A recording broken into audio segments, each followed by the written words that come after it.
Hello and a very good afternoon to you. This is our special coverage of the Prime Minister's visit to Italy. You know he's there for the G20 Summit, but very soon a landmark event is also going to take place. The Prime Minister will be calling on Pope Francis in the Vatican, which is of course right inside Rome. It's a separate city-state inside Rome, and this is going to be quite a meeting.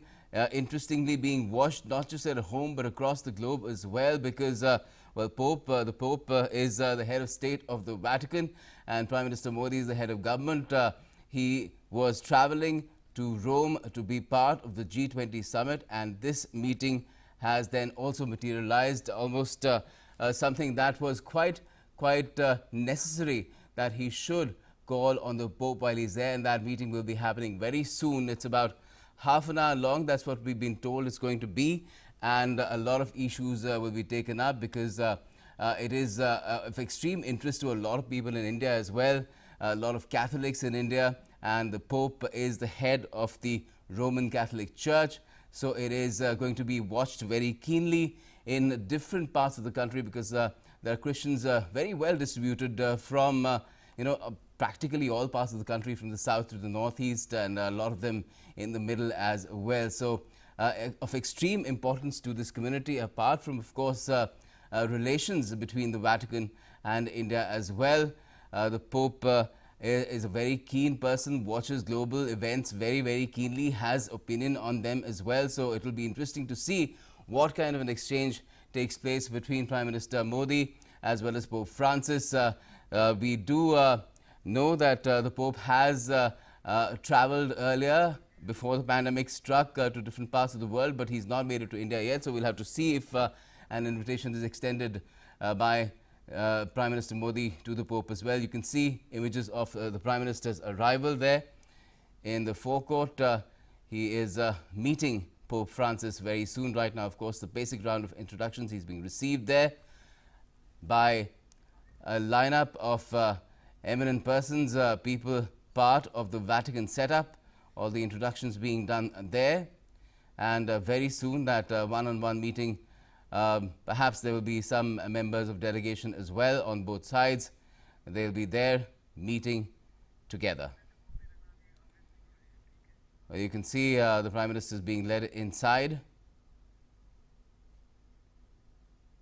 Very somber, very ceremonial, sort of a short and sweet reception there for Prime Minister Modi at the Vatican. A lot of anticipation building up in the country as well to see how this meeting goes. We have, of course, we do know that there have been Prime Ministers in the past who have met the then Popes at that time, starting from Prime Minister Jawaharlal Nehru to Indira Gandhi to I.K. Gujral, and then the last Prime Minister to meet the Pope was Atal Bihari Vajpayee. So there's been certainly a period where things have not been taken to the level of heads of state government meetings between the Vatican and India, but that is right now going to change. Prime Minister Narendra Modi is today attending the 16th G20 Summit in Italy. The G20 is the most powerful group in the world, covering 80% of global GDP and 60% of the world's population. India is a founding member of the G20. It has always raised the issues pertaining to developing countries at that forum. The PM is likely to highlight issues ranging from global health governance and tax evasion to climate change. Here's more. As leaders of the 20 biggest economies of the world gather here in Rome over the weekend for the 16th G20 Summit, they will be primarily focusing on achieving global health and economic recovery, sustainable development and climate change. Prime Minister Narendra Modi, during his interventions at the G20 sessions, will stress upon setting realistic and achievable targets and countries then honoring their commitments. This will be the 8th G20 Summit meeting of Prime Minister Modi as Prime Minister. Before that, PM Modi has represented India in this conference 7 times. India is a founding member of the G20 organization and has always raised the issues pertaining to developing countries. India is going to take on the G20 presidency on 1st December 2022 and will be the president and take the chairship of G20 for the year 2023.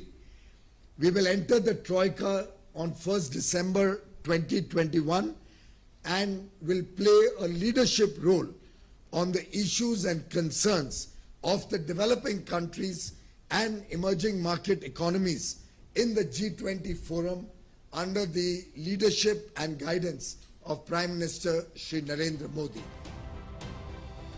India has been a party to reforms in global institutions from global governance. India will put issues such as global health governance on the G20 platform. India will also call for consensus among the countries on the basis of approval of the authenticity of the vaccine so that people do not face inconvenience in international travel. The G20 nations have endorsed India's position that extensive COVID-19 immunization is a global public good.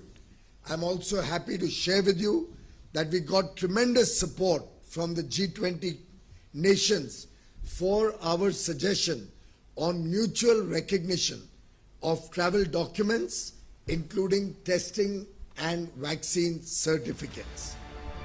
The first session on 30th of October will be on global economy and global health.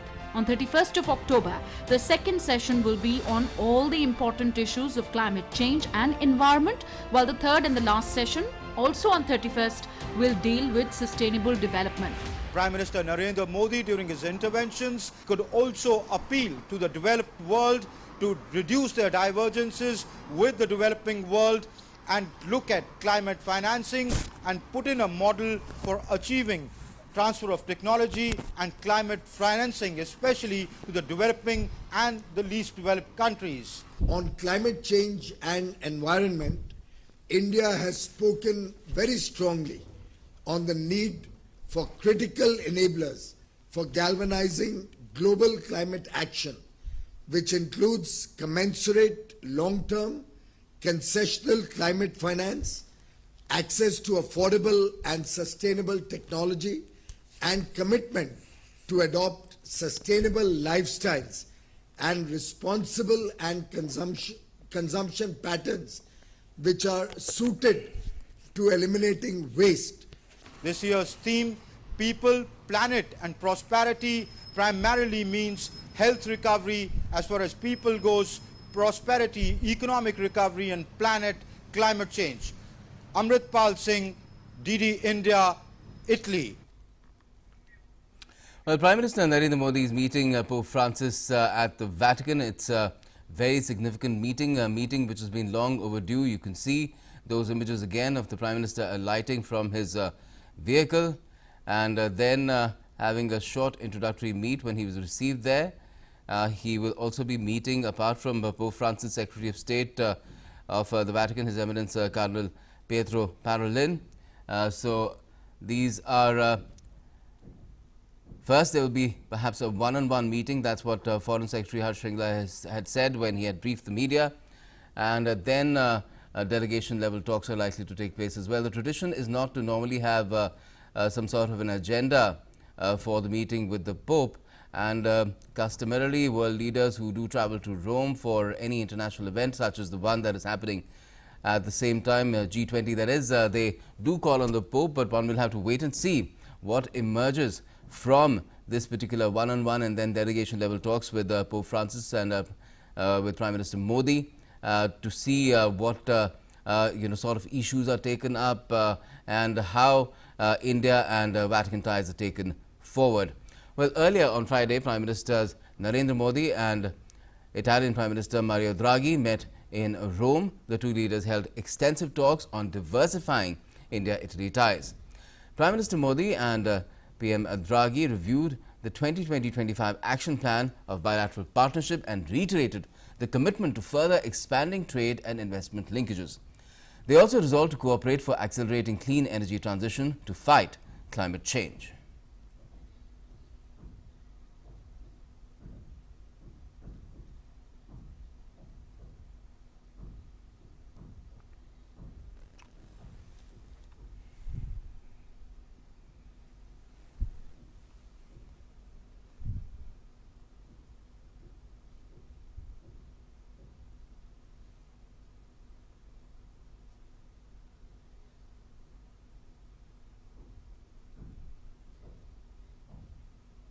Prime Minister has spoken on a number of occasions with Prime Minister Draghi, including recently on the 27th of August when they discussed the issue of Afghanistan.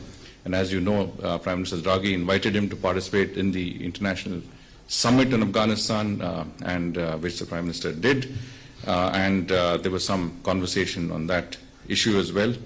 I think the reviewed the progress since the India-Italy virtual summit that was held in November 2020, and of course looked at other areas of cooperation to provide fresh impetus to the bilateral cooperation in renewables and clean energy. India and Italy issued a joint statement announcing a strategic partnership on energy transition and agreed to explore partnerships in areas such as large-size green corridor projects, smart grids, energy storage solutions, gas transportation, integrated waste management, waste to wealth, as it's called, development and deployment of green hydrogen, and promotion of biofuels. India and Italy also signed an agreement, statement of intent on textiles cooperation during the meeting. And now, of course, the PM is holding one-on-one talks with Pope Francis at the Vatican. Let's just take you through some of the iconic images of the Vatican, which is, of course, a city-state within Rome. And the head of state is Pope Francis himself currently. And Prime Minister Modi is India's head of government. So this is a summit-level meeting which was long overdue, because the last Indian Prime Minister who met the then Pope was Atal Bihari Vajpayee. So there's been quite a hiatus there as far as meetings between top leaders of the two countries, of course you can call them countries, have had the occasion to meet. And this is something that had to be on the cards. The PM was in Rome for G20 and other bilaterals, especially we've seen the one we just told you what happened in the bilateral meeting with Prime Minister Draghi of Italy. And now Prime Minister Modi is calling on Pope Francis. That's a one-on-one meeting followed by delegation-level talks. We do not know, and perhaps there is none in terms of an agenda for the meeting, because that's really the custom when world leaders meet the Pope. But it'll be interesting to see what kind of conversations take place and how Vatican and India ties are taken forward, because there is a wide range of issues that the leaders could cover. The Pope himself has a lot of interest in a lot of global issues that concern everyone, every citizen of the world, and he has been expressing himself on those subjects as well, from climate change to other issues that dominate all kinds of conversations around the world. And it'll be interesting to see, especially on COVID, the kind of response that has been in India, the way the vaccination campaign has been led, that is exemplifying how it should be done across the world as well. The Pope has, I'm told, has been watching it very cleanly as well, and I'm sure he would have something to say about that as well, the kind of response there's been to COVID-19 in India, particularly how India is strengthening its health infrastructure.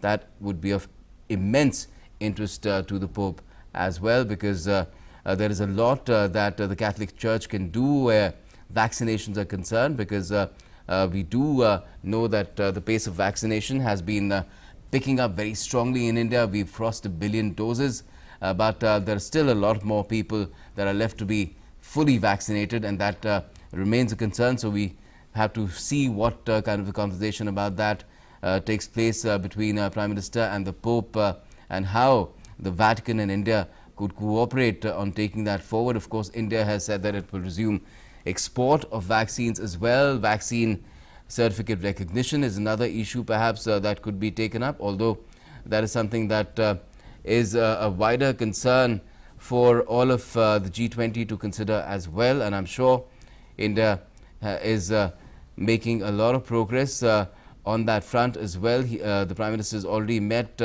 European Council President as well as European Commission President, and the issue has been taken up there as well. But more or less, the issue of mutual recognition of vaccine certificates is a bilateral subject. There are broad guidelines that the EU has framed, and within those then countries mutually have to see what kind of a process they can adapt to ensure that people can travel as freely as possible, considering that we do still have the pandemic, the COVID virus around. So that is again a very key subject that could be taken up where these talks between Prime Minister Modi and Pope Francis are concerned. The other, of course, is climate change, because right after the Prime Minister finishes his visit to Rome, he will be in Glasgow for COP26, that's the Conference of Parties of the UNFCCC. And there it's a huge gamut of issues that need to be taken up, need to be sorted out. India has been pursuing the goal of ensuring that the world lives up, the developed world lives up to its commitment of providing $100 billion a year that was made back in 2009 for climate finance. But that hasn't happened as yet, and they're saying that they can only meet that goal by 2023 and then perhaps even surpass it. But India and some of the other countries, like-minded countries, have been pressing on the developed world to meet this commitment and even raise the bar on this particular subject. Apart from that, there is of course climate justice, technology transfers, these nationally declared goals that are there for mitigating climate change. That of course is another issue that could be taken up, because again the bar needs to be raised by countries. There are differential responsibilities, of course, but everybody needs to pull harder in the same direction to ensure that the kind of consequences of climate change that the world has already been witnessing, they are not further accelerated and worsened. Already we've seen the UN chief Antonio Guterres warning that with the current commitments it will just not do the trick. The goal of restricting the rise in global temperatures to 1.5 degrees Celsius pre-industrialization is just not going to be met. What is going to happen with what is being done currently is that the temperatures could rise to as much as 2.7%, which he said is going to be catastrophic, and the opportunity to do more to ensure that we stay between 1.5 to 2 degrees Celsius is the window of opportunity is shrinking and shrinking fast, and whatever needs to be done should be done right now. So he's urging everyone to raise the bar, and I'm sure that is also likely to be part of the conversation here with Pope Francis. Prime Minister Modi, again, we're playing out those images for you of his arrival at Vatican City and basic introductions when he was received. And then, of course, right now we can presume, although we do not have an update on that as yet, that the Prime Minister is meeting the Pope right now. Okay, we have former senior diplomat Prabhu Dayal with us right now. Good afternoon to you, Mr. Dayal.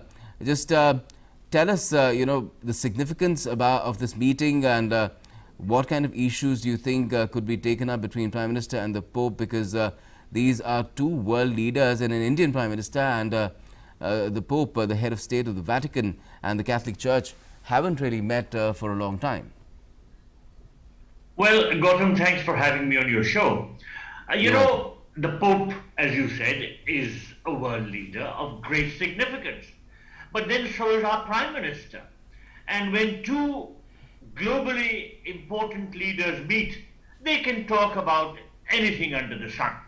But certainly, since their meeting is in the broad overall context of the G20 Summit, then certainly issues relating to the summit itself could be topics for discussion. Now, the summit will certainly focus on the broad theme of people, planet, and prosperity. And there we come across a whole range of issues which become very pertinent. For instance, the COVID pandemic and its aftermath, the challenge of global economic recovery, climate change. Now, all these are very significant in the context of today's world, and the Pope, as well as Prime Minister Modi, would focus some attention on these issues because of the fact that the world needs to be made more aware of the challenges which are posed in this context. So I think that, of course, the Prime Minister might inform the Pope about the developmental policies which the government of India is pursuing and how these policies are aimed at the benefit of one and all. Sabka Saath, Sabka Vikas, that we are trying to take everyone along with us in this quest to attain more prosperity. And of course, the tremendous challenges which India has overcome in the last couple of years on account of COVID, and at the same time, how India has held out a hand of friendship towards other countries who were in need of our help. All these are issues which could become a subject of discussion where Prime Minister may like to inform the Pope. But then, as I said earlier, these are two global leaders of great significance, and certainly they can discuss anything under the sun.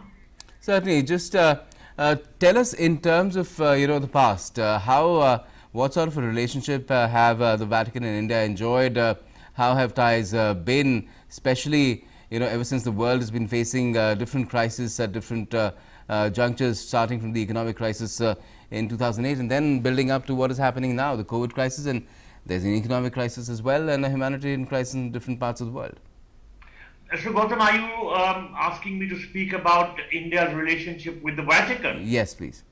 Well, let me emphasize that Christianity came to India during apostolic times.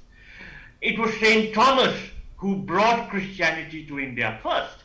And Christians have been a very important part of India's developmental progress. They are integral to Indian society, to the Indian framework, and the Pope is quite aware of that. Of course, there are challenges which are faced by the Christian community, but then there are challenges which are faced by other religious groups also.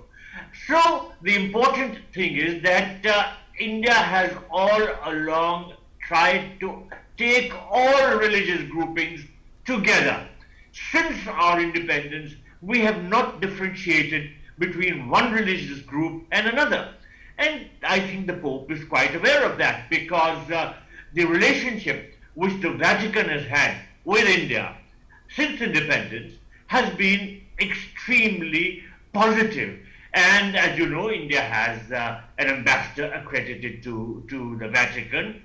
And we maintain very close relations with the Vatican, and we respect the Pope as a person of great importance for the planet.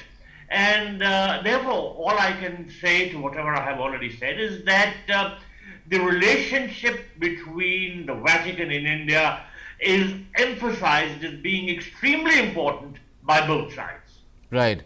I'm told that my colleague DD India's Amritpal Singh is now with us from the Vatican. Amrit, just tell us what is happening right now. Is the one-on-one meeting on, or have we gone into the delegation level talks as well now?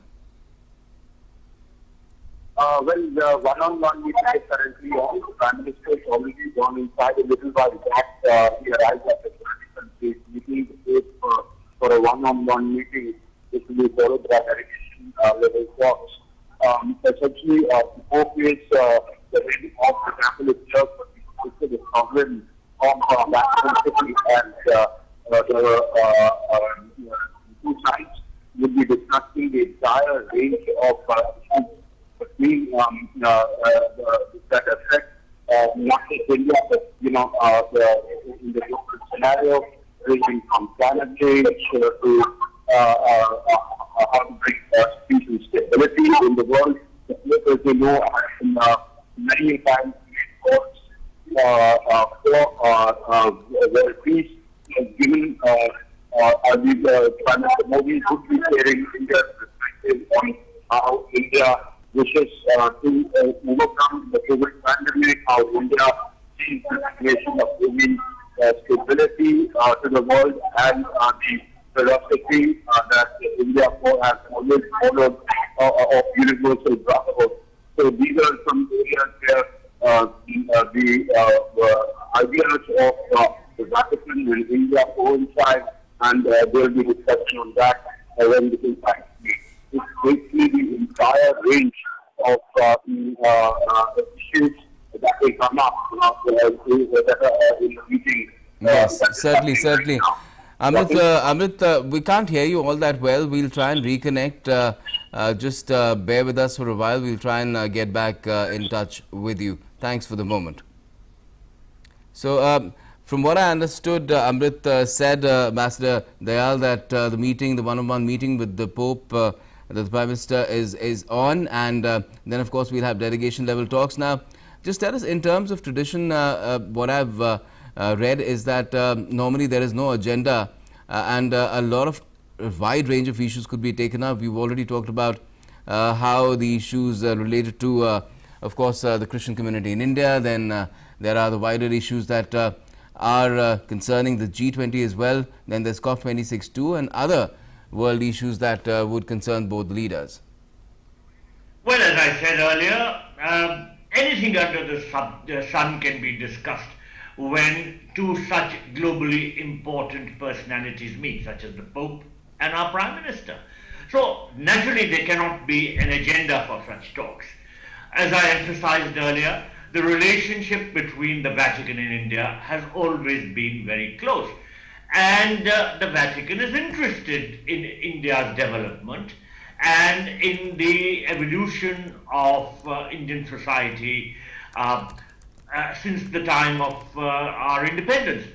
And as I said, there is a need to keep other global leaders informed about the work which the government of India continues to do for the improvement of social and economic conditions of all communities. And as I mentioned earlier, India's emphasis on Sabka Saath, Sabka Vikas, that is to say, taking everybody along with us, regardless of which religious grouping they are from, is a very important theme which the Prime Minister has emphasized earlier during his interactions with global leaders and during his various speeches and addresses delivered at different fora.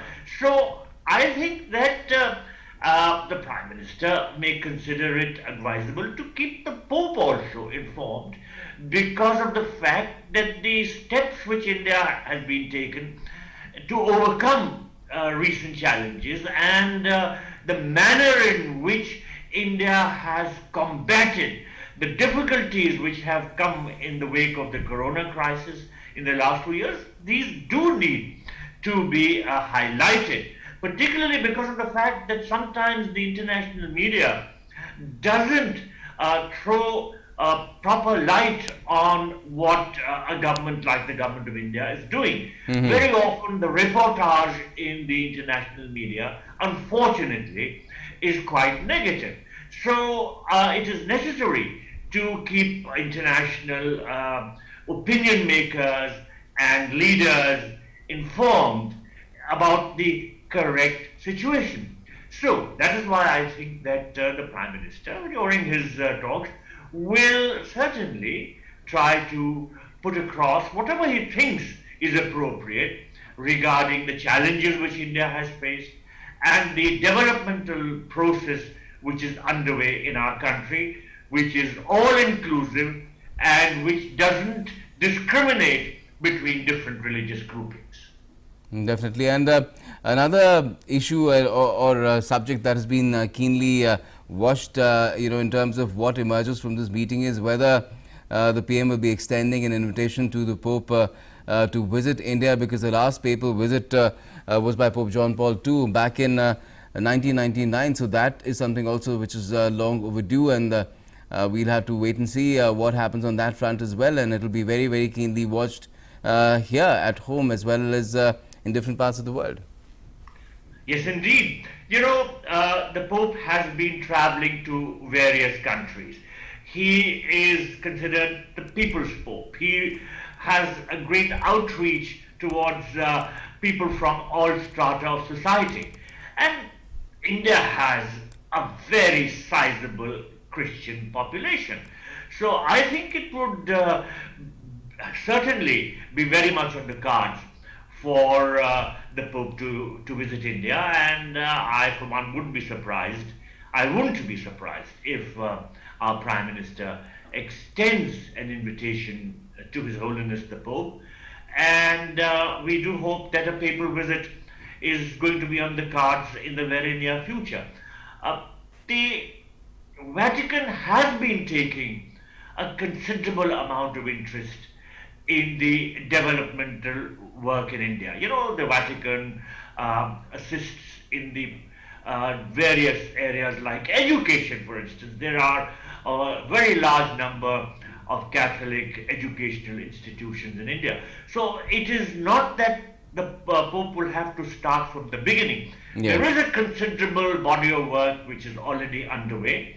But of course, there is always the need to step up things, and a papal visit could be a very significant step in this direction. Mm-hmm. And do you think that apart from education, as you mentioned, that the Vatican has been playing a role in India, they have been playing a role as far as healthcare is also concerned, and then COVID also becomes an important aspect of it, both combating the disease and strengthening the health infrastructure for it, and also vaccination. Yes, indeed. Healthcare has come to the forefront as a major global challenge, especially after the COVID pandemic. And there is an enormous amount of work that still needs to be done, because there is the danger of a new wave of COVID coming. There is the danger of some other sort of pandemic also emerging. So the challenges in the area of healthcare continue to remain extremely prominent and need to be tackled head on. And therefore, certainly, as you said, the Vatican has been playing a very significant role in healthcare also, and the Vatican could continue to play this important role. In addition, there are a number of relief measures which the Vatican has tried to take as far as the people of India are concerned. There are major upliftment initiatives which have been taken, and there is a need in the modern times to continue to revisit issues and to see what more needs to be done, particularly for the upliftment of the needy and weaker sections of society. Yes, and in terms of a visit, we do know that the Pope has travelled even during the pandemic. In 2021 itself, he's travelled to Iraq, and he's travelled to Hungary and Slovakia as well. He has a visit planned to Canada again in the same year in 2021, and even in 2023 it's already planned his visit to Portugal. So just tell us, how is Pope's international travels, how are they decided, and how does he make a call where he is going to go? Because Iraq was a totally different visit, and then after that a very different one as well. Well, really, I don't know how the visits are planned, but I can envisage that where a visit is considered important, it is placed on a priority list, and the visit takes place as soon as possible. The calendar of papal visits is determined well in advance, but I'm sure that additions are made from time to time depending upon exigencies.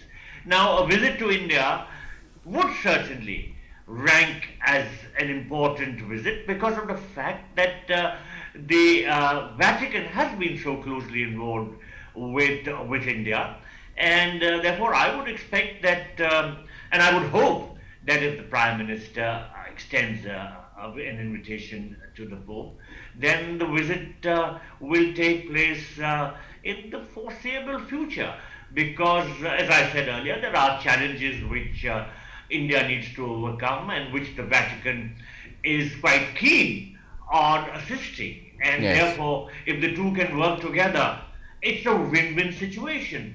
Very often there is hesitancy because of myths. For instance, that India is still having a serious COVID issue and therefore visits should not take place. Visits have been taking place. So many important global leaders have come in the last few months, and therefore I would think that if there are any misgivings about the timing, about the situation here, those should be overcome, they should be set aside, and I for one would be very happy to see a papal visit taking place as soon as possible. Well, certainly. Professor Gulshan Sachdev of the School of International Studies at Jawaharlal Nehru University has also joined us. Good afternoon to you, Professor Sachdev. What is your perspective on this long overdue meeting between Prime Minister and Pope Francis? Well, I think, when, this meeting G20 is taking place and he's visiting Rome, so obviously I think it was a very well conceived idea that he should also visit Vatican. So this also kind of demonstrate, I think, India's credentials as a secular and multicultural society. So, certain kinds of doubts which have been raised in the Western media about India's secular credentials, I think those are the things which would, in that sense, I think it was very well conceived visit and it will be a very successful visit. Certainly. And what kind of issues do you feel, because we've been talking about it already, the issues that concern the world also concern both leaders. We've seen that Pope Francis is fairly open in talking about these issues as well, be it climate change or be it COVID or the impact on the world's economy and different economies. He's talked about all of them, and specifically in the context of India, what do you think could the deliberations be like, and can we expect some action points as well? Well, I think the situation is today, in which the whole world is facing very serious pandemic and economic and health implications of this. And at the same time, I think the issue of climate change and sustainable development is again at top of the agenda of almost every global meeting. And Pope obviously would be talking about these broader issues. At the same time also, equity, because these are certain, teachings of the church that, things have to be equitable. At the same time, people, those who are more vulnerable, should be taken care of. So it means when even the larger issues of pandemic and vaccine, etc., are being discussed, I think the concern would be more about developing countries and those countries where still, they're very far away from, getting all those, medicines as well as vaccinations. And within the G20, I think India as a developing country, has a special responsibility to take care of, concerns of most other developing countries and vulnerable sections within those countries.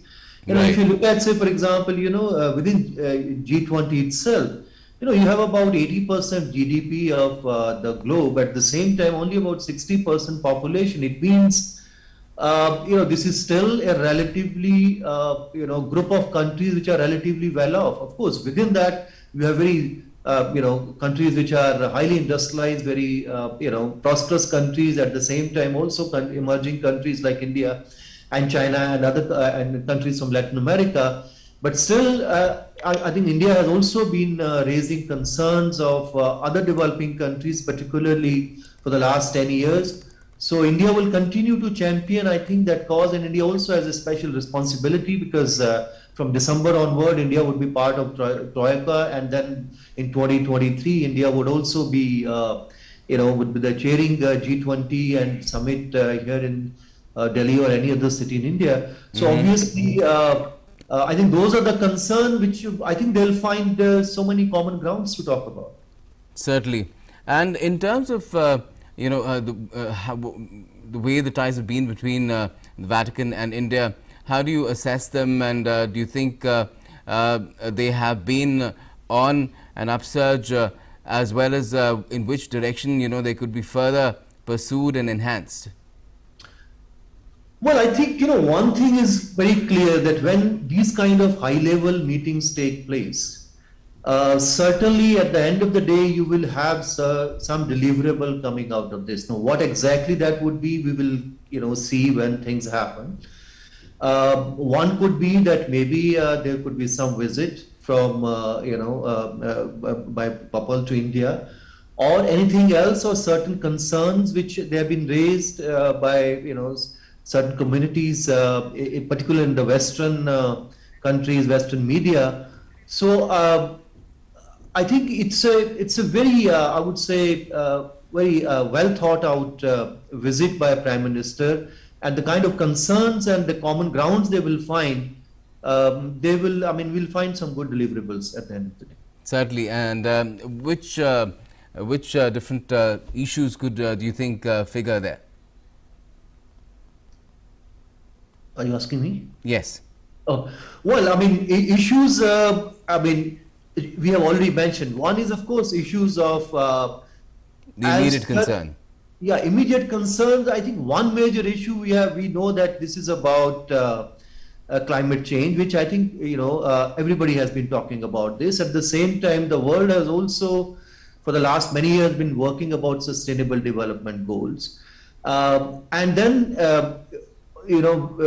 inequality among the countries and within countries, and particularly in the African continent, where I think some of the issues are much more concerned. And then there's so many other conflicts which are taking place. No, I can't really prejudge before seeing what exactly the kind of issues would be there, because later on we will know what are the kind of issues discussed. But I think all those issues would figure where concern of the vulnerable in the society, at the same time conflicts which are taking place, and as a result of this, vulnerable, particularly women and other sections of the society, and the different religions. There are also certain tensions in certain parts of the world.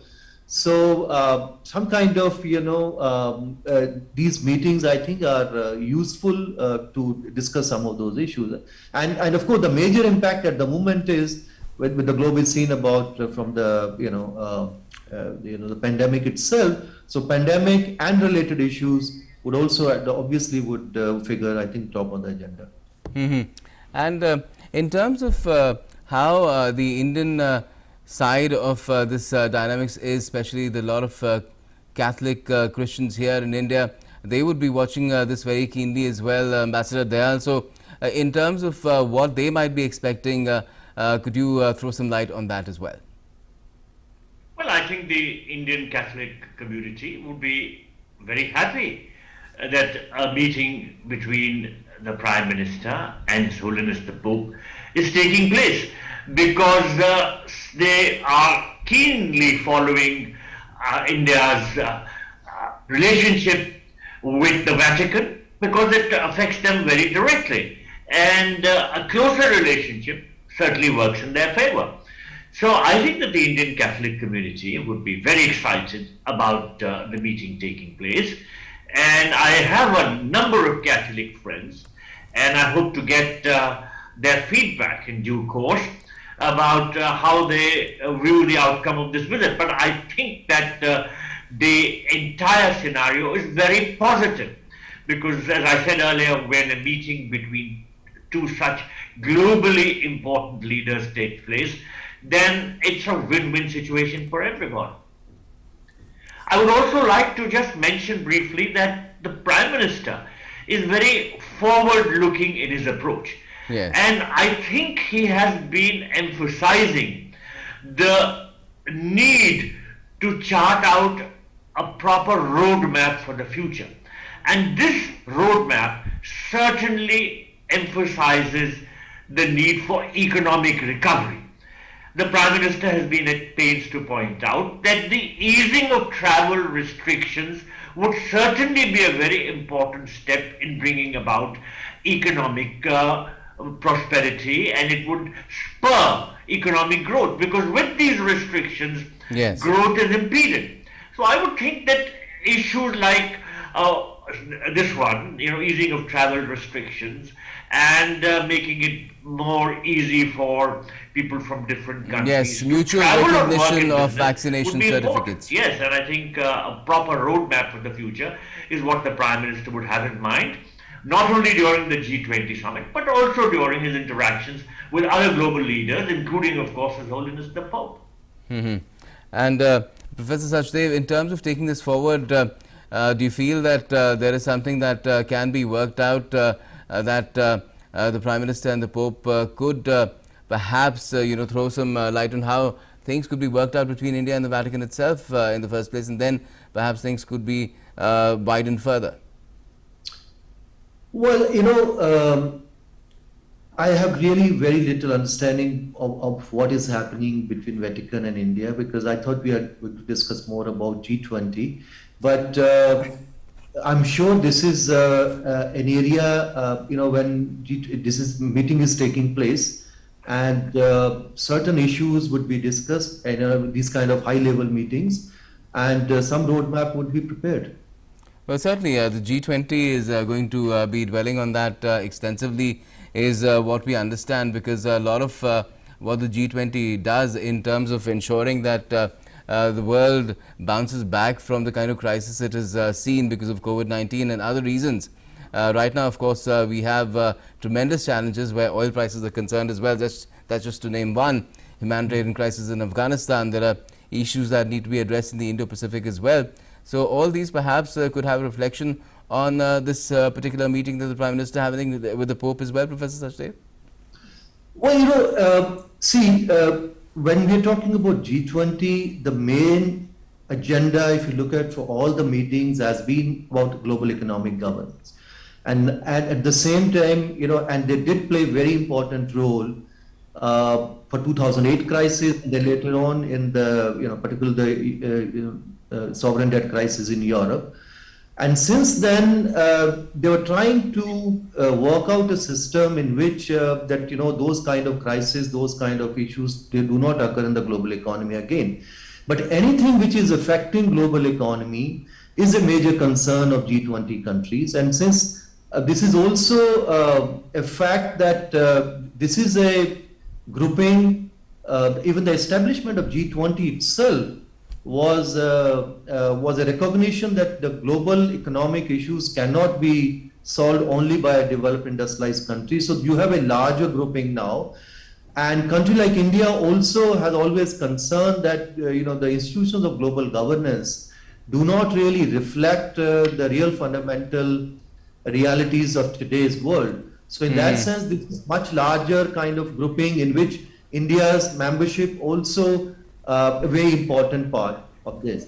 So now, at the moment, everybody knows that the global economy has been hit very badly by pandemic. So Yes. it means if they are going to discuss anything about global economy and global economic governance, so it has to be it has to be linked with health implications which are coming from COVID and their related economic implications.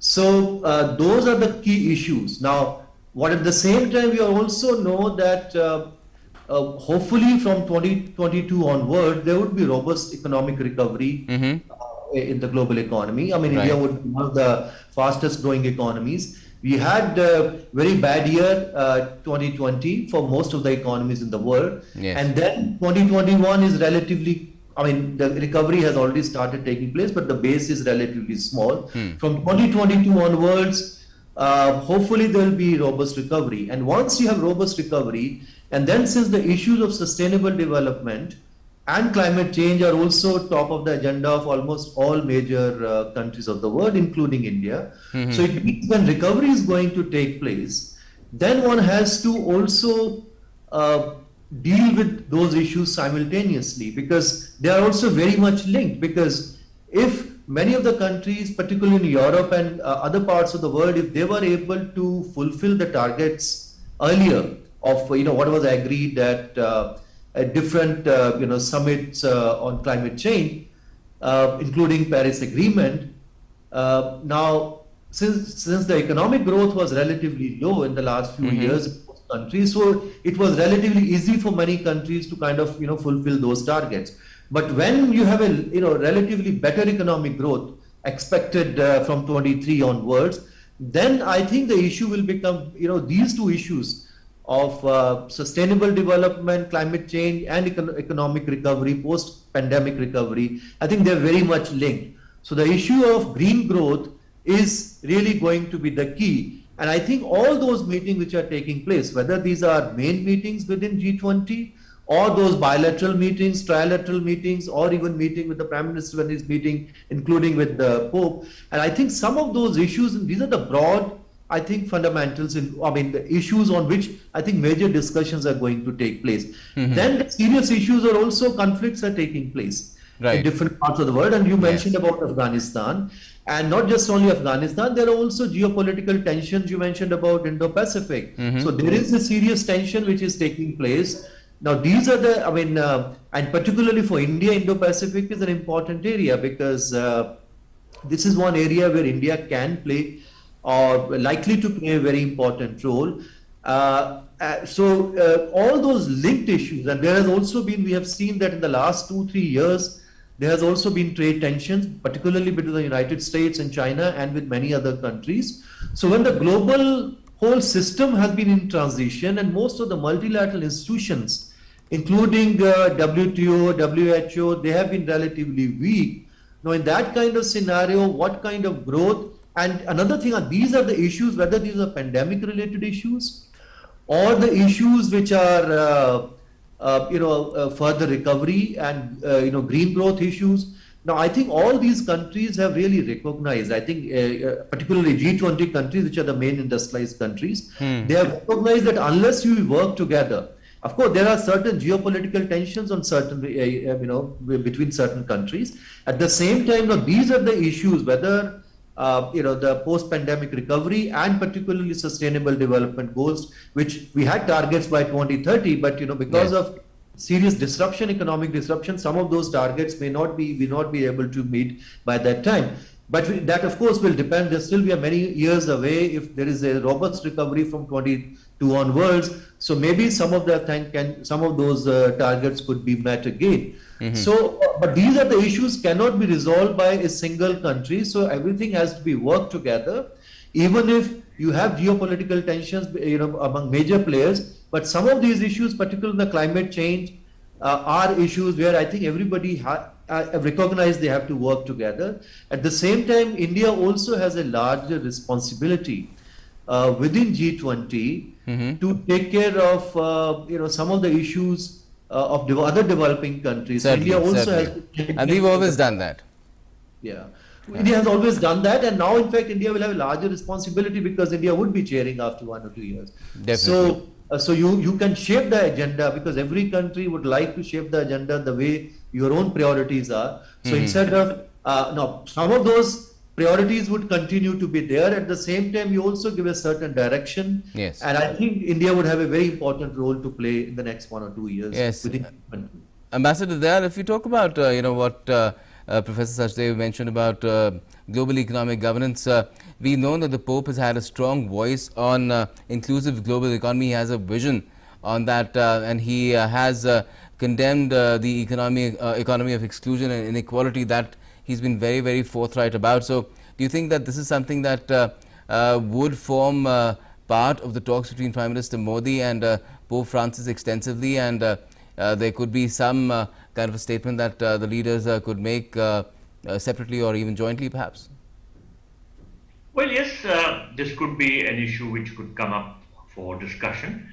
And if a joint statement is made which includes certain ideas relating to how the developing economies of the world need to be helped, then that could have some impact on the policy making apparatus which exists in the developed countries.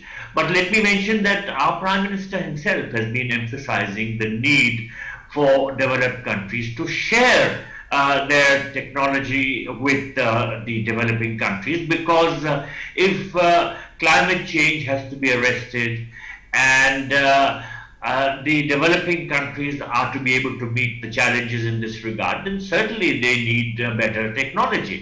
So the need for sharing of technological advantages by the developed countries with the developing countries is something that is regarded as a global challenge. And I would be surprised if this issue comes up between the Pope and our Prime Minister. Yes, certainly, because as the G20 is going to begin today a little later in the day, Professor Sachdev, the first session is global economy and global health, and it's going to be a working lunch. So one can expect that both these issues will then be taken up extensively, and a lot of food for thought will be shared there as well. Absolutely. No, this is, this is the main issue obviously is going to be about the economy, and the economy is, as I said, has been badly impacted by climate comes tomorrow. And climate, of course, and all these issues are now very much linked. So, so there would be, if you look at all the statements which has come so far, or the, even from bilaterals, or also, yesterday also Prime Minister had meeting with the European Commission President, and also with the European Council President, and other meetings which are lined up for the next, today and tomorrow. I think these are the issues which will come again and again. Now, what exactly is going to happen, we will know when the statements are finally read, what, the declarations will come. But definitely these are the issues: recovery, green growth, sustainable development goal. These are already lined up. This is what I think is going to, we will see from different meetings. But exact, the implementation, because, even if from the last summit, which was virtual summit, now certain kind of, issues of debt service, support, etc., which was given last time, that was very concrete kind of, proposal which came from the last meeting. Similarly, maybe we see certain concrete proposals coming from some of these meetings, but broader issues, I think, would remain the same.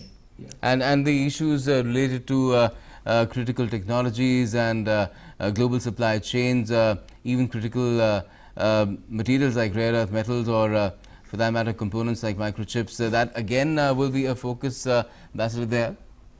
I think yes. These are the issues definitely are going to be on the agenda, because now we have seen how global supply chain has been disrupted, and particularly it was disrupted during COVID-19, and even now we are seeing when the recovery is taking place, suddenly when there is a demand of different kind, chips is one thing, tomorrow it could be something else. So one is that we have to have every country now realize that you have to have a reliable global supply chain. Now, the fact of the matter was that for the last 10-15 years, China had become center of global supply chains.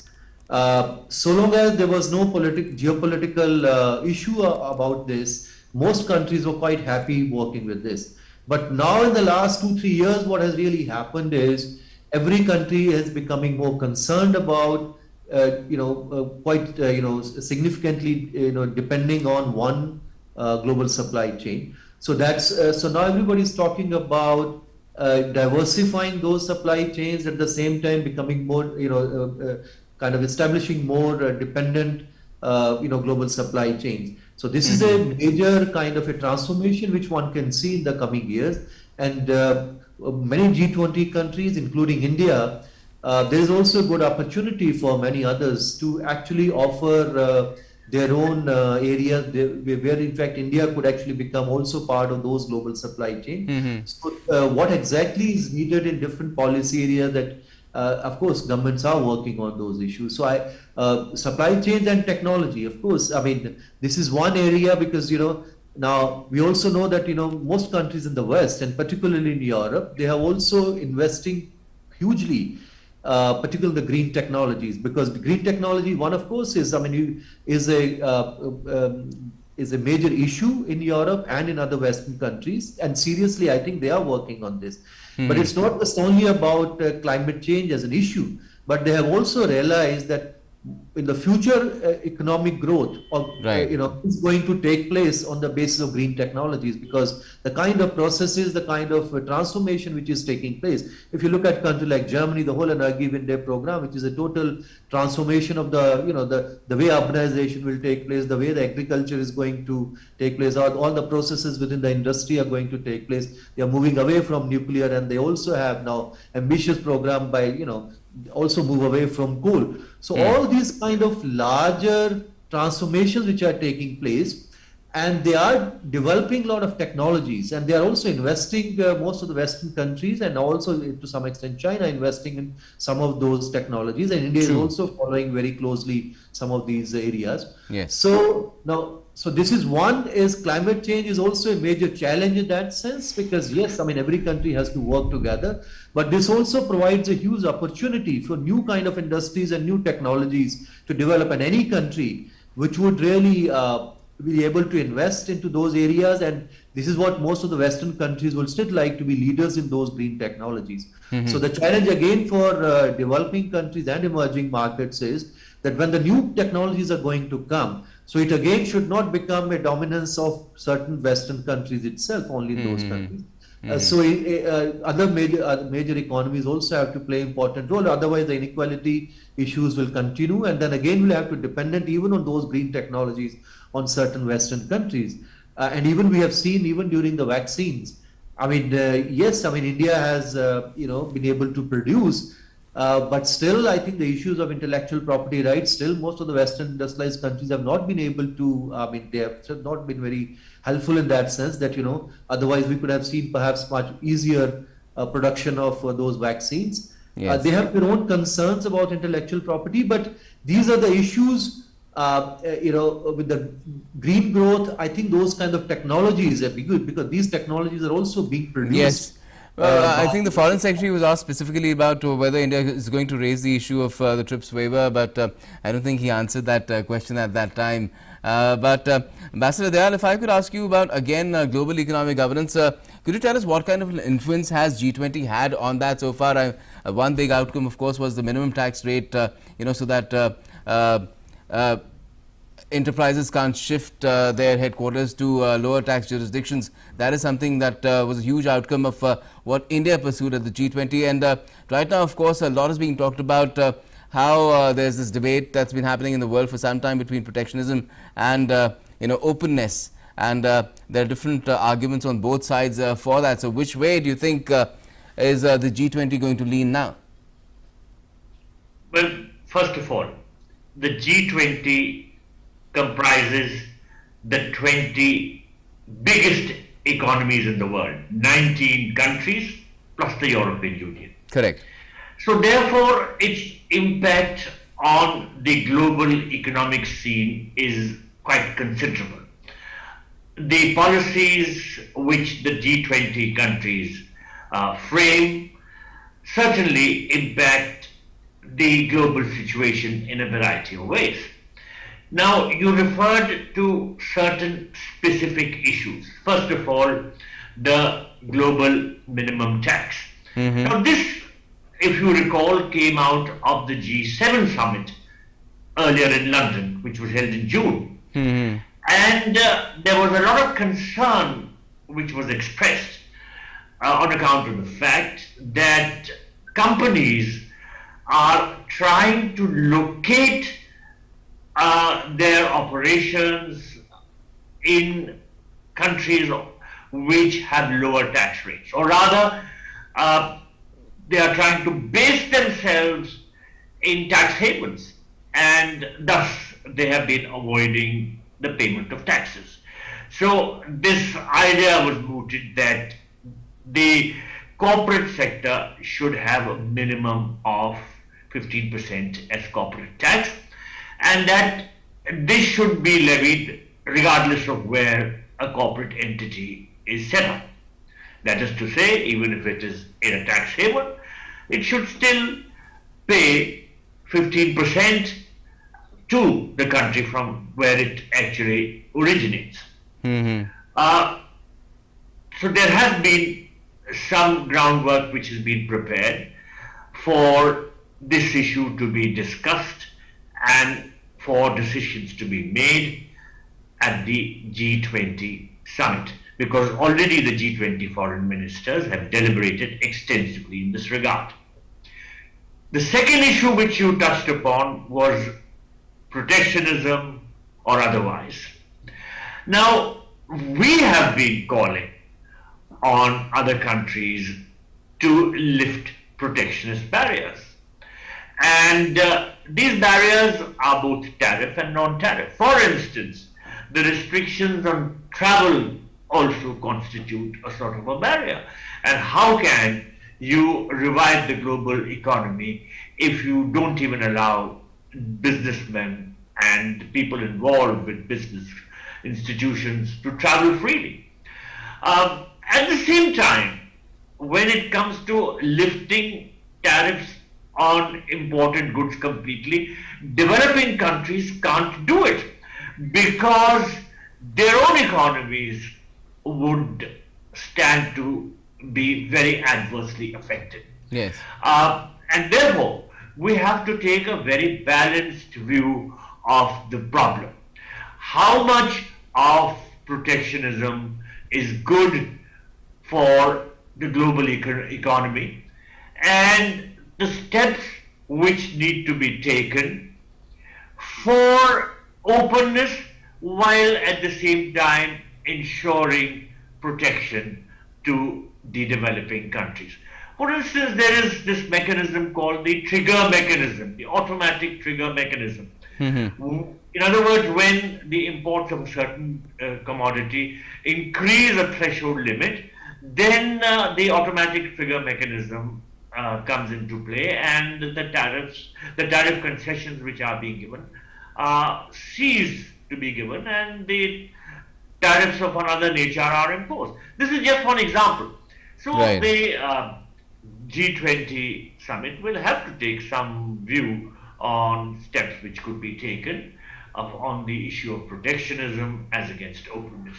Now, Professor Sachdeva has dwelt at great length on the various issues. I can only add that the G20 summit is being held at a very challenging time in modern history. Certainly. And there are these challenges on account of COVID, which have not only impacted public health, but have also given a big jolt to the global economy. So the need to work things out and do so in a cooperative manner, taking into account the needs of the developing countries in particular, because they have been the most adversely affected, because as it is, they are facing extremely serious developmental challenges. So the need to take into account the needs of the requirements of the developing economies is of great importance, and I think our Prime Minister will be emphasizing on this as perspective during the discussions. You know, the meeting with the Pope is ceremonial, it is inspirational, but I don't think they will go into the nitty-gritty of decision making. Right. The nitty-gritty will come into play at the G20 summit. And there again, by and large, the groundwork has all been done at the preparatory ministerial meetings, which were a precursor to the summit itself. And therefore, there is more or less broad agreement on what is the roadmap which needs to be adopted in order to address this overall thematic issue of people, planet, and prosperity, which is the theme of the G20 summit. Right. Now, a lot of people have also been drawing the attention of these leaders, the G20 leaders, because a lot of them are responsible and in key positions. Their countries have the kind of capabilities to ensure even vaccine equity, which is founding to be extremely lacking and lagging as well in terms of the kind of pace that it was supposed to be rolling out on. And Professor Sachdeva, that is something, do you think that the G20 will take a serious view on to ensure that vaccine equity is pursued? Because, I mean, there are countries in the G20 like South Africa who have an added responsibility of ensuring that people all over Africa, and the rate of vaccination is abysmal there right now. No, this is one issue, I think, which is really a key issue. Because, as I think the Prime Minister has also said in many places that, no one is safe unless everyone is safe. So even if you live in any country in the world, and we have also seen the way, the COVID-19, just spread throughout the world in such a, speed, which was unprecedented. So at the same time, although we are talking about post-pandemic recovery and, all other issues, but we also must not forget that, the pandemic in a sense is still unfolding. We still really do not know what exactly is going to happen in the next few months. Just a couple of weeks ago, in India itself, we were talking about third wave. At the moment, I think we are still slightly assured, but nothing can be, we cannot be fully sure about anything. We have already seen in some of the countries, even if they have their own vaccines, like country like Russia, where numbers are going up, and even in European countries and even in US, in many places numbers have gone up. So anything can happen in the coming months. You can have a new variant. So there are, but only thing also, we also know by this time that vaccines are one thing through which at least you can control it to a large extent the pandemic. And now technology is there, companies are producing, but it's quite clear that many developing countries, the number of, the percentage of vaccination is still very, very low. Yes. And even in country like India, even if we have crossed 100 crore and etc., but still we have long way to go, because still everybody has to be vaccinated, and still we have not 18 people, citizens below or children below 18, still they need to be vaccinated to be fully sure. And what kind of herd immunity is going to be there or not, we really don't know fully answers of all those questions. So the vaccine equity is one issue on which I think many other plans are going to dependent on. And everybody is talking about that vaccine equity, but we have also seen in most industrialized countries, the kind of export controls we had, the kind of, on technology controls. So still everybody was trying to be first looking after their own citizens, which is to some extent understandable, but at the same time, still it's not really an issue through which global pandemic can be really resolved. And India was in fact one of the countries where we started this vaccine battery much before than many other countries. And then of course we also hit by the very serious second wave. So yes, there was certain disruption, but I think India has again restarted certain exports. And I think that has also been very well appreciated.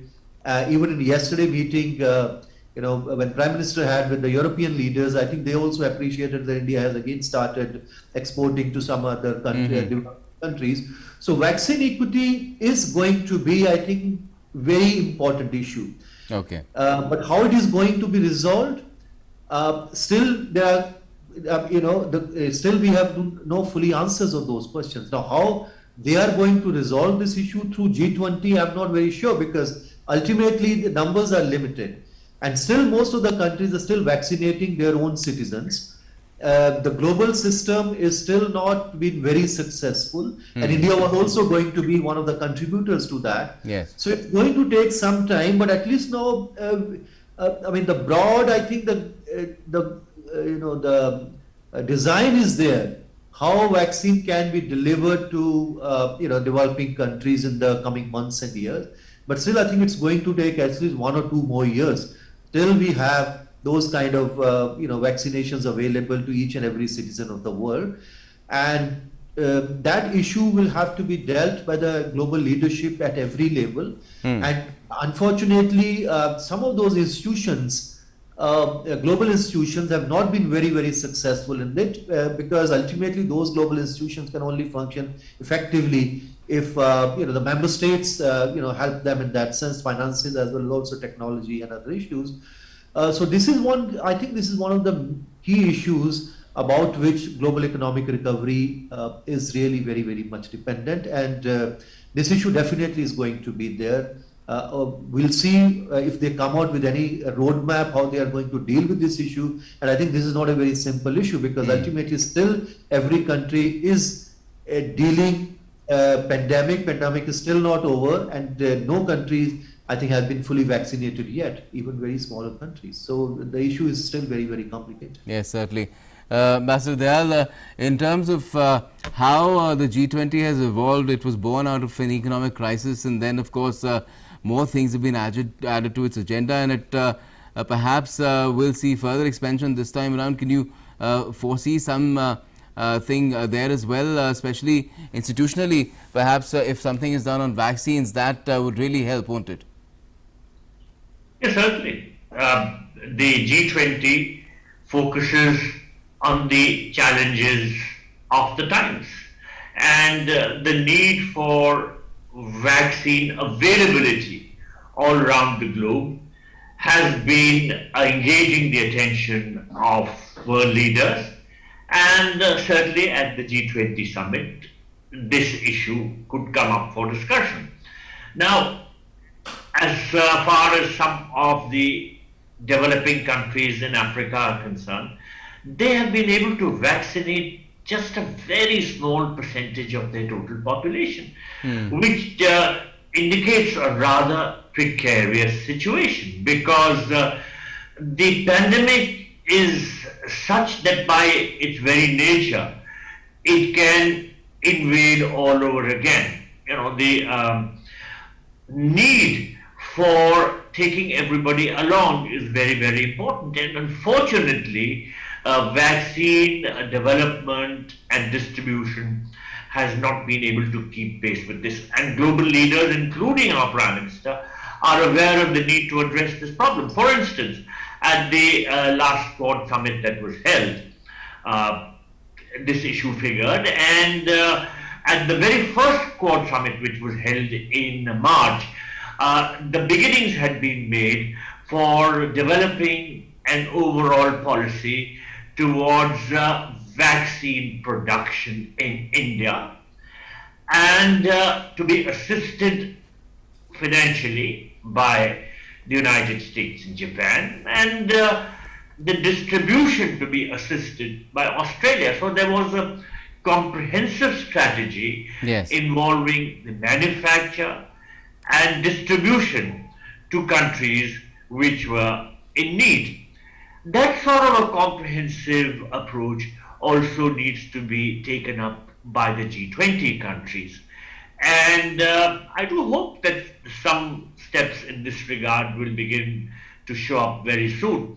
As was underlined by the previous speaker, there is a lot that India has done to show the world that we have been prepared to assist countries in need. Our vaccine Maitri policy was adopted by us at a time when we were still grappling with the COVID pandemic, but we still reached out a helping hand to other countries.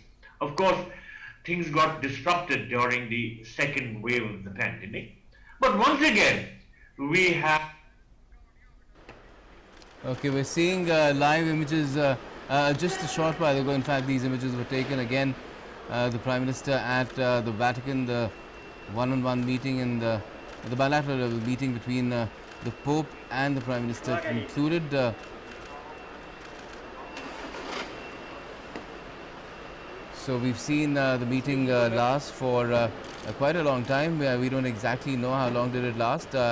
I think we'll wait to hear from my colleague and our correspondent Amritpal Singh to fill us in on that once we manage to connect with him. But those are images of what happened just a few minutes back. Prime Minister Modi departing from the Vatican after having met the Pope and also had or taken part in delegation level talks.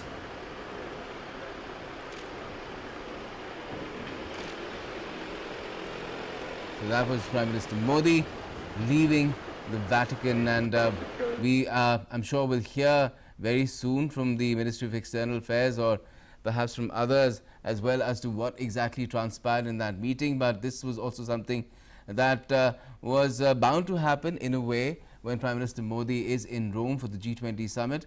It's customary for world leaders to be calling on the Pope when they are in Rome, and this was a long overdue meeting as well. Ambassador Dayal, that meeting again brings focus upon a lot of things that both leaders, Prime Minister Modi and Pope Francis, have been talking about, especially on the economic front, ensuring equity there. And that is something that will have its own bearing on what the G20 does as well when the summit starts in a short while from now. Yeah, this meeting between the Prime Minister and the Pope is inspirational. It is a ceremonial meeting, but of course I look forward to hearing the details of this meeting from the briefing of the External Affairs Ministry spokesman.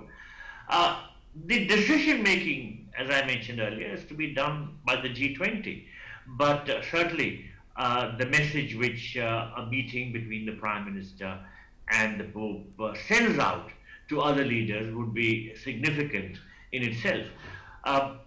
The G20 agenda is very clearly worked out. The G20 is grappling with very serious problems of the day, and we have gone through earlier during our discussion the entire list of issues which could be discussed.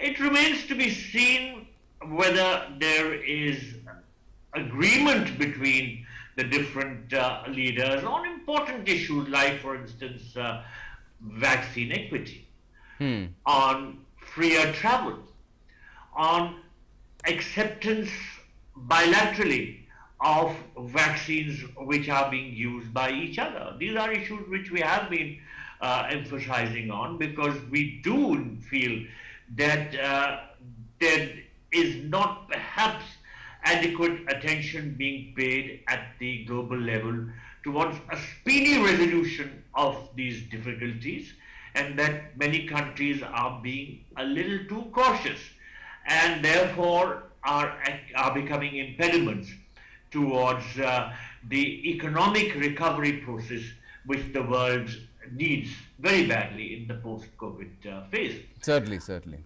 We're joined now by Amritpal Singh, my colleague on the phone line from the Vatican, where the Prime Minister has just left. He's met Pope Francis. Amrit, just tell us if you have been able to learn, what happened in that meeting, how long did it last, because we've seen the images of the PM going in and coming out, but we don't know, what happened in the interim.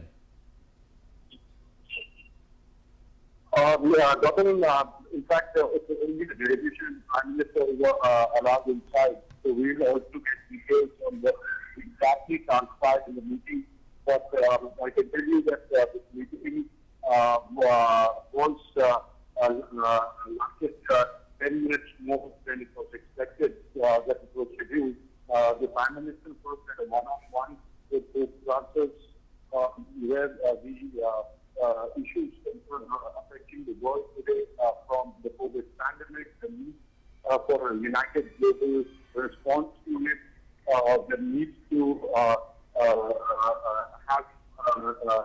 a united approach in terms of whether funding to these related or putting a health governance infrastructure in place, because hope maybe the problem of Vatican, but the response which is perhaps smaller city state, but as the head of the Catholic Church and influence in the world is way beyond that small city state that is a sovereign of.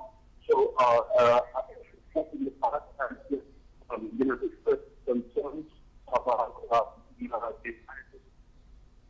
Certainly, Amrit.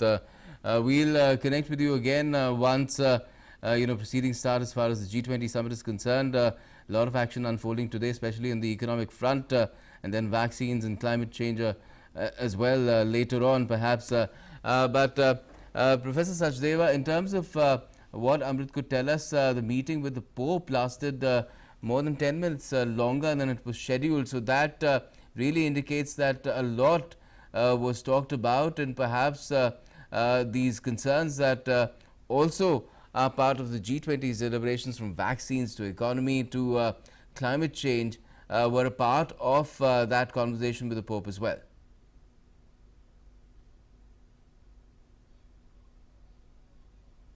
and then all these broader issues would have been figured in those discussions. But obviously those issues, whether this is vaccine equity or how global economy has to be tackled or issues of global economic governance, no, there are specific institutions which have to deal with this.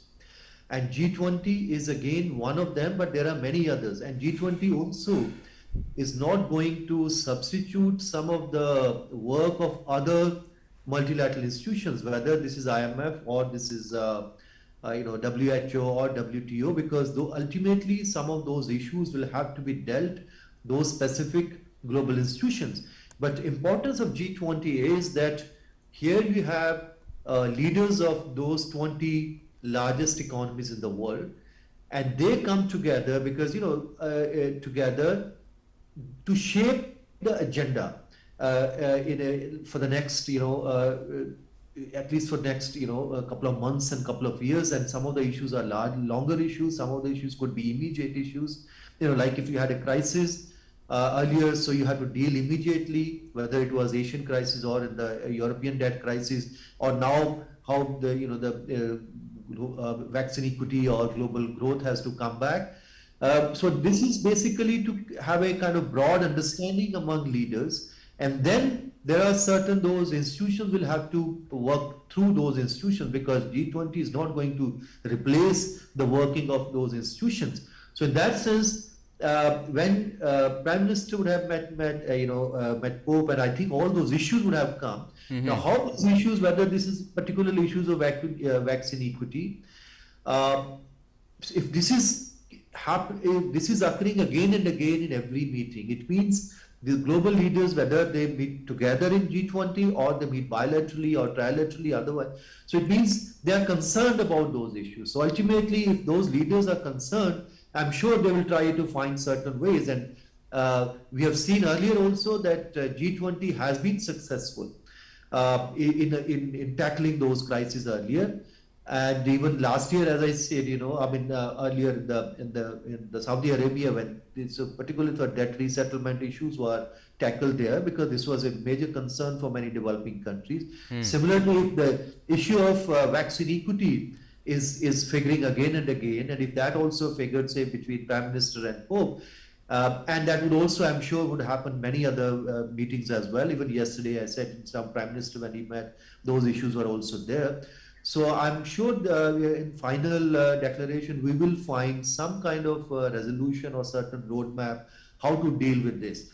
And as we have been discussing, that these are not simple issues. There are issues which are related to technology, intellectual property rights, and most industrialized countries are not willing to give up those rights because they have their own concerns, that those companies which have really invested into this.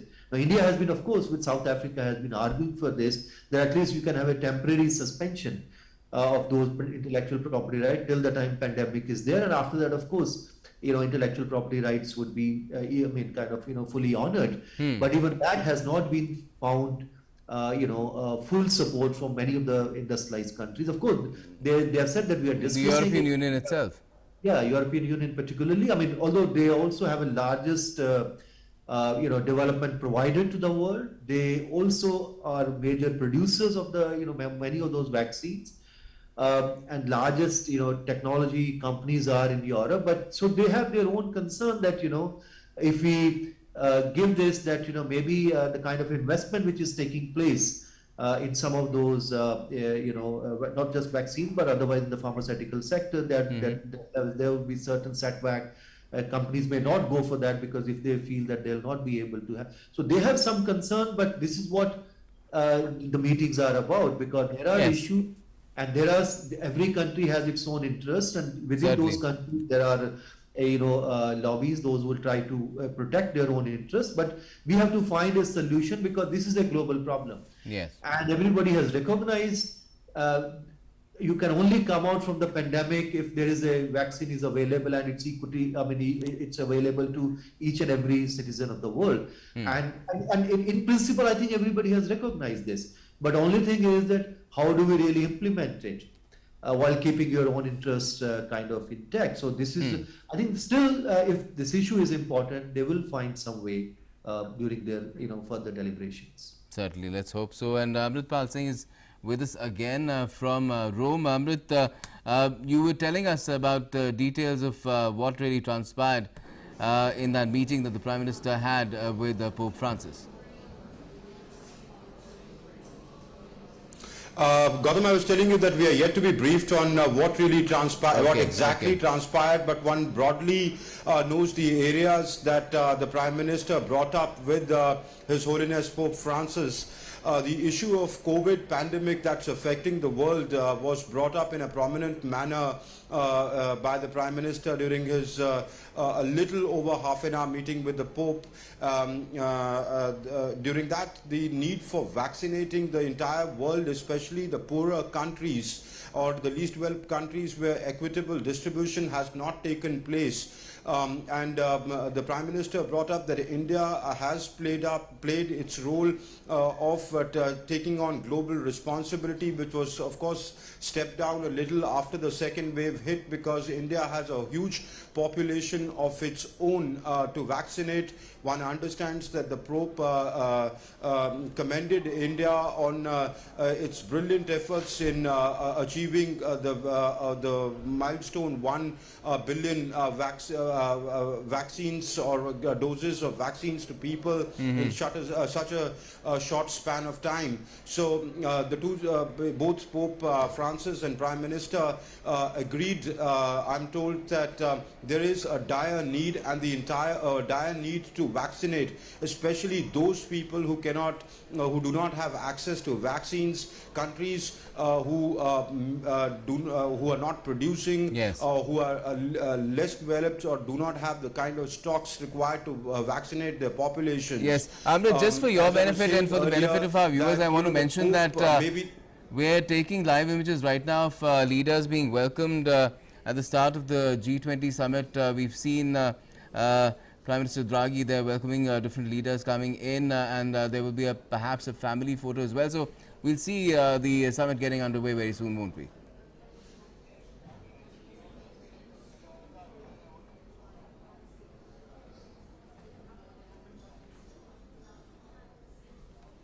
Amrit, can you hear me? I can hear you, Gautam. Yes, I believe that now we're moving on very quickly to the summit itself, you know, the start of the summit, because we're seeing leaders being received by Prime Minister Draghi, the Italian Prime Minister. That's right. The Prime Minister departed from the Pope's meeting, and now the focus shifts on the G20 Summit, which gets underway, where on day one the Prime Minister will have an intervention. Basically, the sessions that are slated for today, the Prime Minister will make interventions on that today. I am getting some information about Gautam, the Prime Minister's. Can I one sec just check? Yes, please.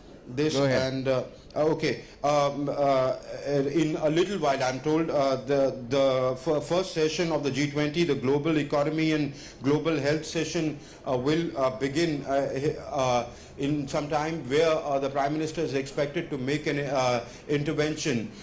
So basically, now the meeting, as I was saying, with the Pope finished some time back, and the focus now shifts to G20, where the agenda, of course, is prominently dealing with the pandemic, the health recovery, and economic recovery from the pandemic, ways to build interlinkages on that. Then, of course, dealing with sustainable development and climate change. These are issues which will figure prominently over the two-day G20 Summit, which is taking place here in Rome, the 16th Summit. And the Prime Minister's intervention would be sometimes towards the evening of today by Indian time, once the G20 kicks off. Gautam? Okay, Amrit, just stay with us. Ambassador Dayal, if I could come to you, in terms of how things are getting underway, it's going to be packed sessions, and the Prime Minister's interventions will be watched very keenly, because a lot of these vital issues, and first, of course, we have the global economy and global health working lunch, which in itself is such an extensive agenda, isn't it?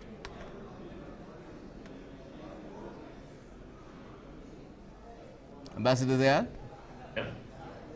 And there is going to be very serious discussion because the problems which are current are very serious in nature.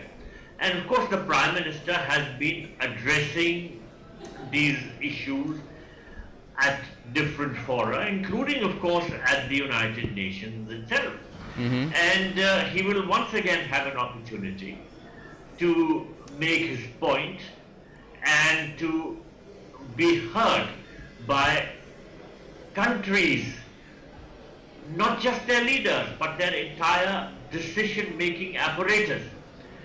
Because of the fact that speedy action needs to be taken in regard to issues like containing the pandemic and preventing it from taking dangerous proportions once again, or speedily bringing about global economic recovery. So these are issues on which speedy action is needed, and the Prime Minister has always been very emphatic about making a strong appeal to decision makers all around the globe to take a very serious and concerted approach towards these issues. He has pointed out that this theme of Vasudhaiva Kutumbakam is not just a slogan, it's something which India very seriously believes in, because the world is one, and therefore the problems of the world should be addressed in a united fashion. And I think the G20 Summit will give an opportunity to address a whole host of issues and devise a common approach, because in the absence of a common approach, solutions are going to be very difficult to find. Certainly, and there is an agenda on that, isn't there, Professor Sachdeva, in terms of health for all that is being pushed, and economics is a huge part of that. So economics of health for all, which is calling for creating fiscal space, directing investments, governing public and private finance, all that will also be a huge focus, where India can contribute very valuably in terms of what India has been doing in not just boosting healthcare infrastructure, but ensuring that the last mile is covered and comprehensive help is given where it's needed on the health front to anyone.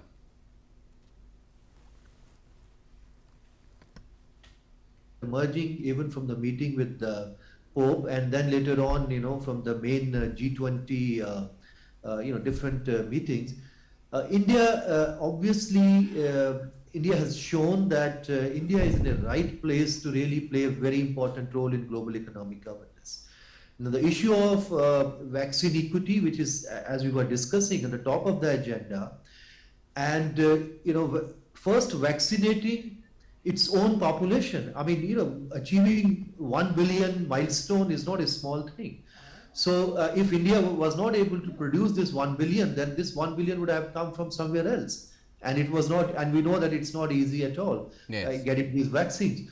So so it means that all issues of global economic governance and now related to the pandemic, unless country like India plays a very important role, I think we are not going to resolve those issues. This has become very clear.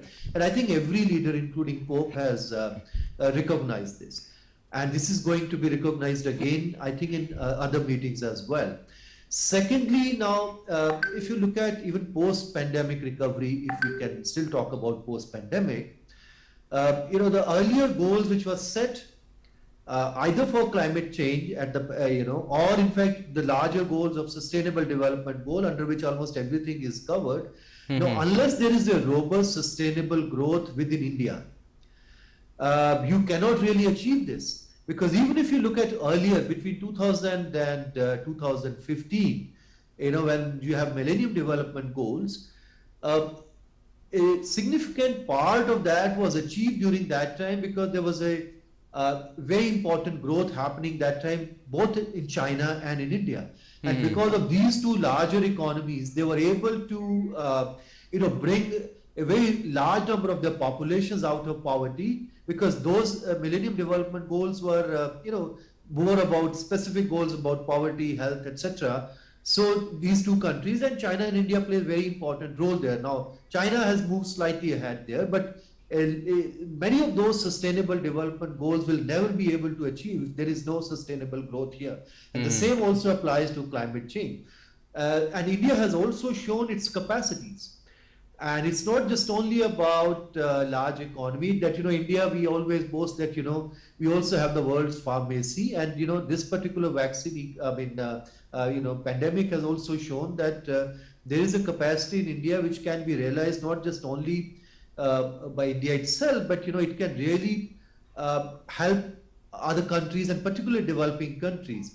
And as I was saying that within G20 now, there is a very important role India has to play to be as a voice of the developing countries. India has been doing this before, and India will continue to do that. And within that, I think this is the kind of role. Now, the global economic recovery, still numbers will keep changing.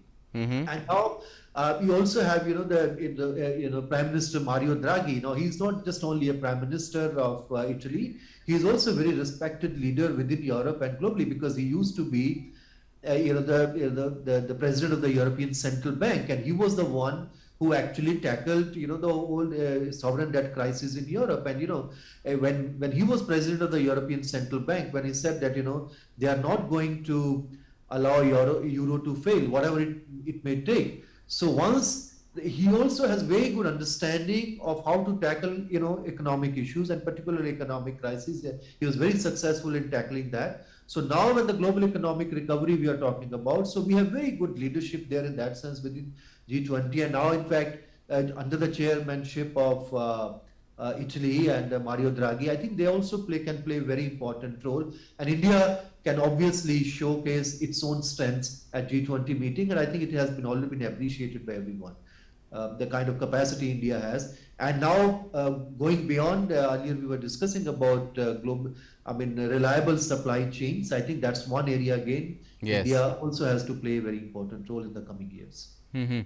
And Ambassador Dayal, what more can we expect in terms of Prime Minister Modi meeting world leaders as well, because he has quite a list of bilateral meetings as well on the sidelines of the G20 today. He's meeting the French president, he's meeting the Indonesian president, and he's also meeting the Singapore Prime Minister, and there perhaps could be even other meetings squeezed in as well, even through the day today.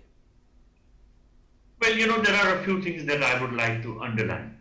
Firstly, the Prime Minister has been engaging in discussions with all these leaders on a very continuing basis.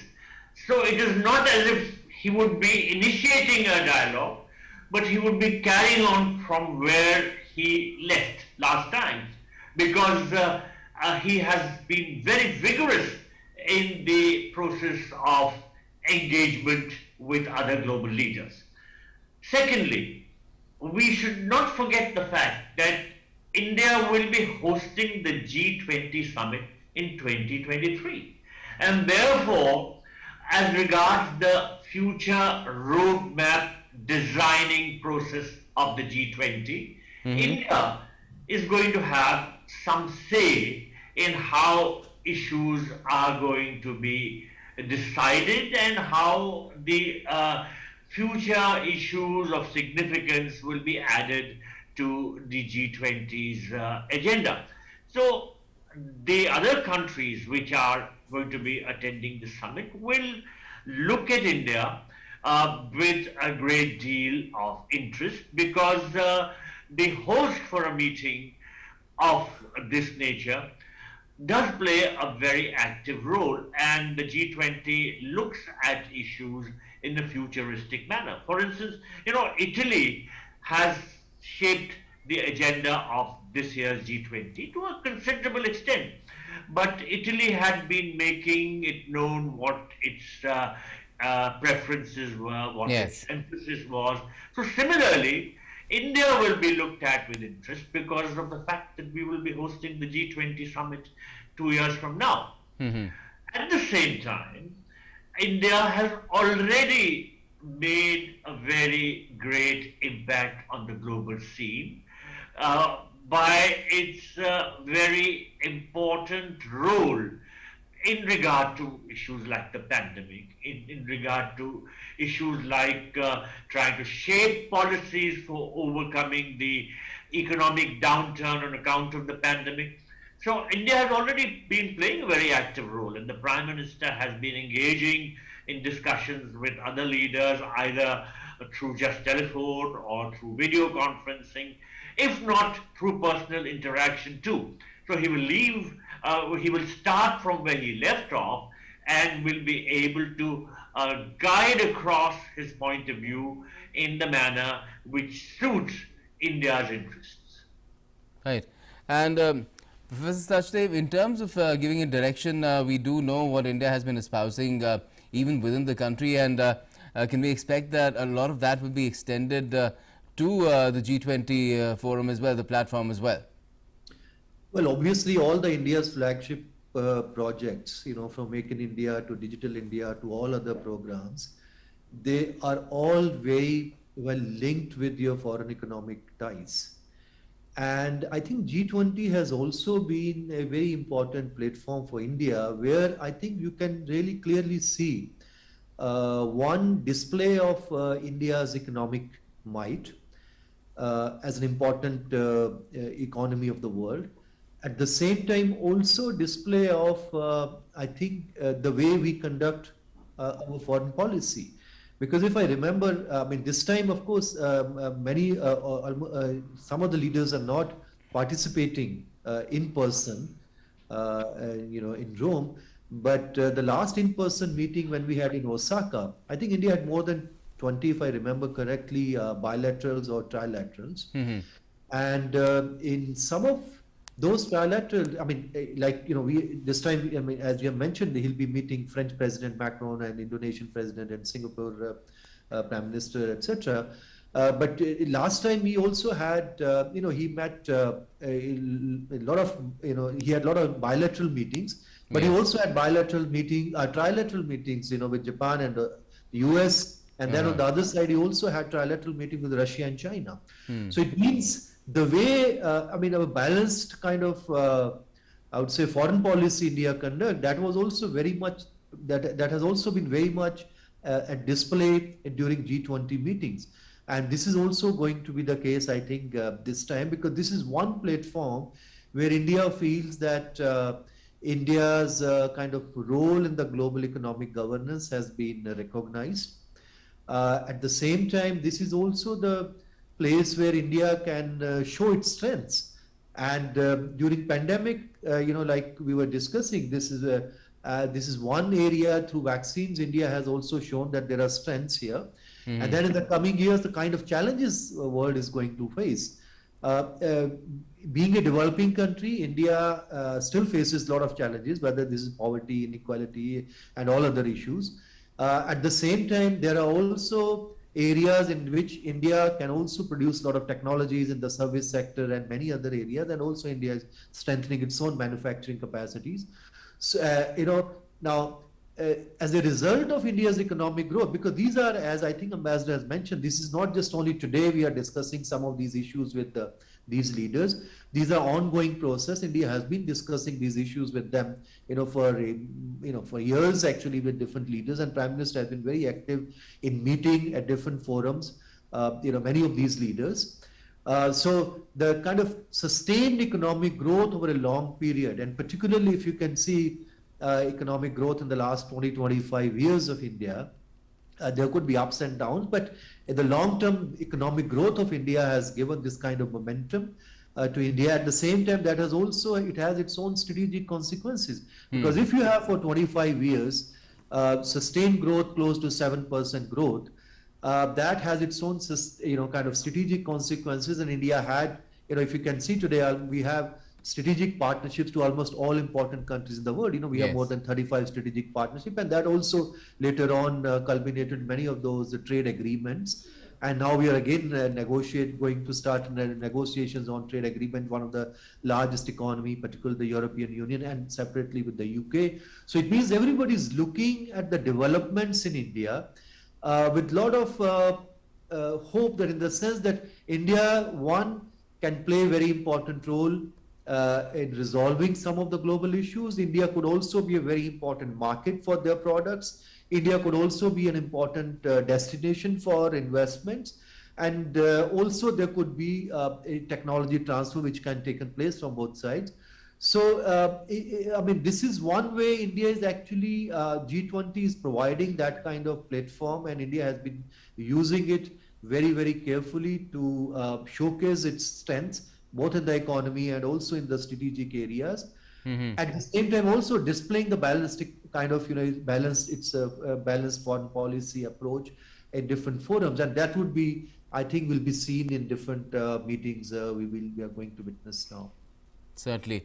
And Ambassador Dayal, in terms of what more can we expect through these meetings that the Prime Minister is having to move concretely on ensuring that the agenda of resilience, economic resilience, is pursued further? That again is something that not just bilateral meetings, but the G20 itself can move forward on. Well, resilience is the word. We have to be resilient about pursuing our objectives, because results don't come overnight. You have to painstakingly engage in a dialogue with other partners, and never lose sight of the fact that the challenges are not going to be wished away. They have to be grappled with, they have to be overcome, whether these are challenges on account of the COVID pandemic or on account of the global downturn of the economy. So there is a need to be very, very stubborn, or at least to be determined to overcome the challenges. And I think that our Prime Minister has shown that he is not going to give up on the objectives which he has set out to achieve, because these are very well thought out objectives. These are objectives for global good, whether they pertain to climate change or whether they pertain to the availability of vaccines or vaccine equity, or whether they pertain to the steps which the major economies of the world need to take to bring about a global recovery as soon as possible.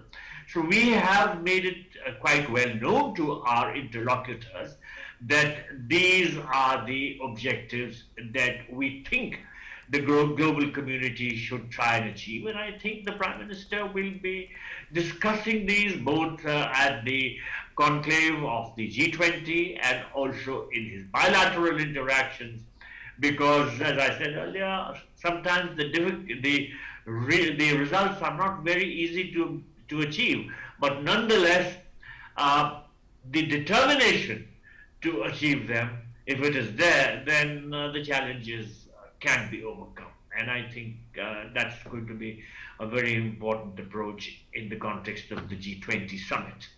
And as far as the agenda is concerned, India will add its own value, Professor Sachdeva, to that as well, considering that we'll be taking the chair not too far from now in 23. Yes, I mean, this is in fact, is going to be a major responsibility for India. Some of the agenda will continue to be, of the same agenda as has been earlier, basically looking after, global economy. But at the same time, now India has also has to have its own kind of impact on the agenda. So what is going to be there is still one is that by 2023, when India is going to be, organizing this summit here, still I think some of the impact of pandemic is still, I think, is going to be felt even by then, global economy. But at least the way things stand today, I think by 2023, definitely, I think most of the economies would be at the growth area. So how that growth would be equitably distributed, because now the way global institutions are going to tackle global problems, that will have also impact on the, whether the global inequality is going to increase in the coming years, or we are going to somehow, tackle that issue in a much more sensible manner.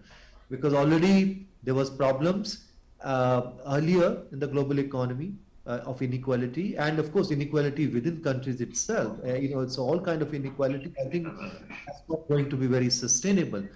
So India, as chair in 2023, I think some of those issues, particularly bringing issues of developing countries, at the same time, India also has to balance the kind of geopolitics and geoeconomics which is taking place now. Because at one side, India has very close convergence with many of the Western countries, particularly the US and Europe, etc., in the Indo-Pacific region, and with Japan, Australia. At the same time, the kind of developments which are taking place in the Eurasian region, there we also have to work very closely with our traditional partners like Russia, and also to some extent coordinate some of our actions with China.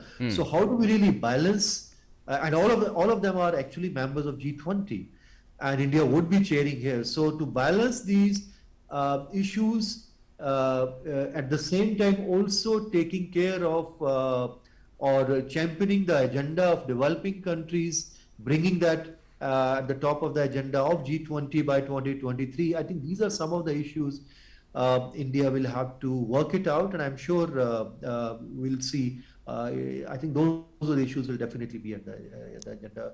And Ambassador Dayal, the issue of terrorism has also become a larger concern now with the situation in Afghanistan, and so is the issue of terror financing, where the G20 has, India has pursued a lot of what G20 has done on that front, to curb black money, tax evasion and other things like round tripping and other financial crimes. Do you think more action could be expected on that front as well? Yes, certainly. More action is expected because the problems have not gone away. And as you said, terrorism, the financing of terror, of course, these are being tackled very directly by the Financial Action Task Force. But a meeting like the G20 Summit, because of the sheer force that it has behind it, would be well advised to give a thought to tackling